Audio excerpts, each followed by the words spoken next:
الحمد لله رب العالمين، وصلى الله وسلم على نبيه الأمين وعلى آله وصحبه أجمعين ومن تبعهم بإحسان إلى يوم الدين. أما بعد، أيها الأحبة في الله، هذه الوقفة الرابعة من برنامج لطائف وعبر مع أزكى السيرة، وحديثنا اليوم عن أبي حفص عن أمير المؤمنين عن عمر بن الخطاب رضي الله عنه. هو عمر بن الخطاب بن نفيل بن عبد العزى القرشي العدوي.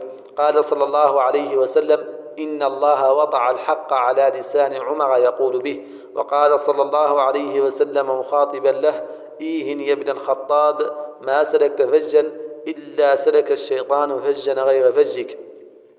وافق القرآن في أكثر من موضع.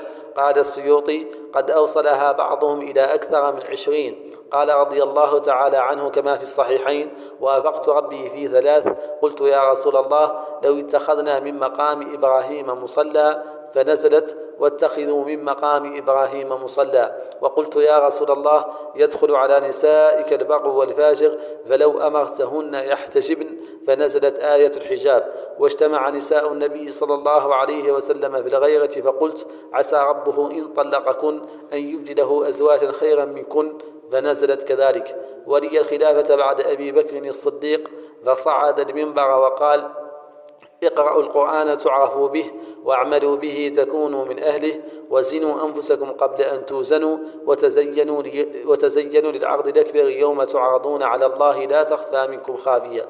اتسعت الفتوحات الإسلامية في عهده، ففتحت بلاد فارس والشام وفلسطين، كما اتجهت جيوش المسلمين نحو إفريقيا، ففتحت بلاد مصر على يد عمرو بن العاص رضي الله عنه.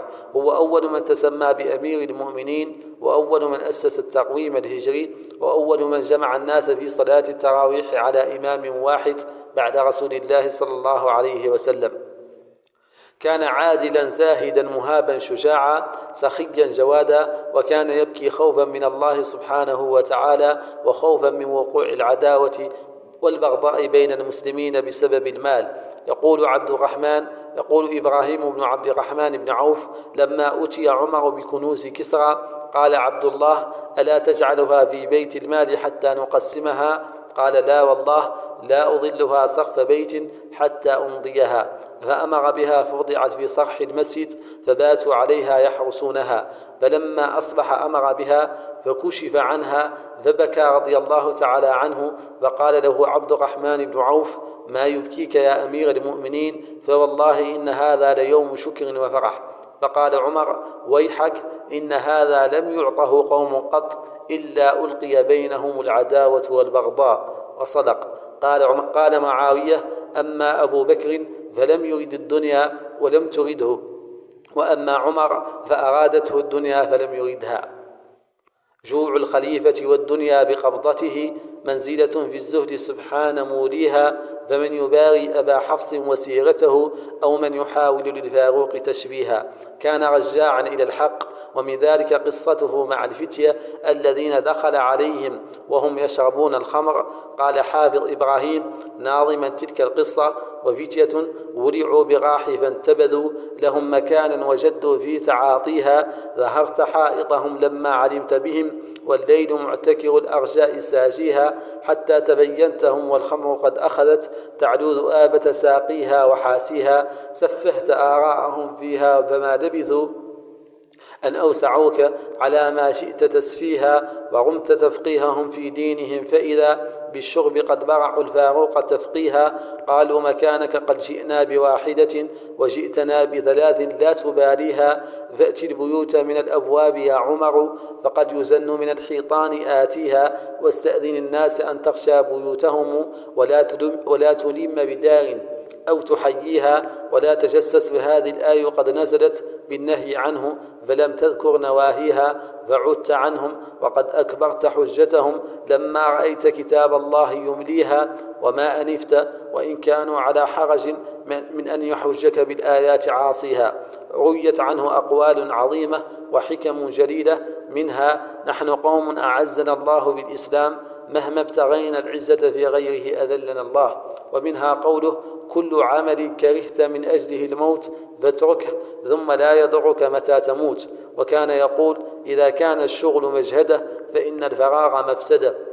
وكان يقول رضي الله عنه: من كثر ضحكه قلت هيبته، ومن كثر كلامه كثر سقطه، ومن كثر سقطه قل حياؤه، ومن قل حياؤه قل ورعه، ومن قل ورعه مات قلبه.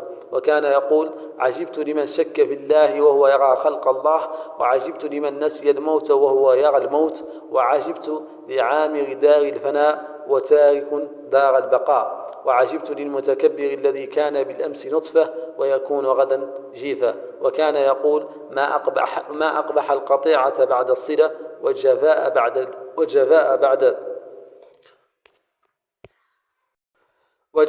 بعد الإخاء. وكان سدا منيعا رضي الله عنه دون الفتن التي ماشت في هذه الأمة منذ مقتله.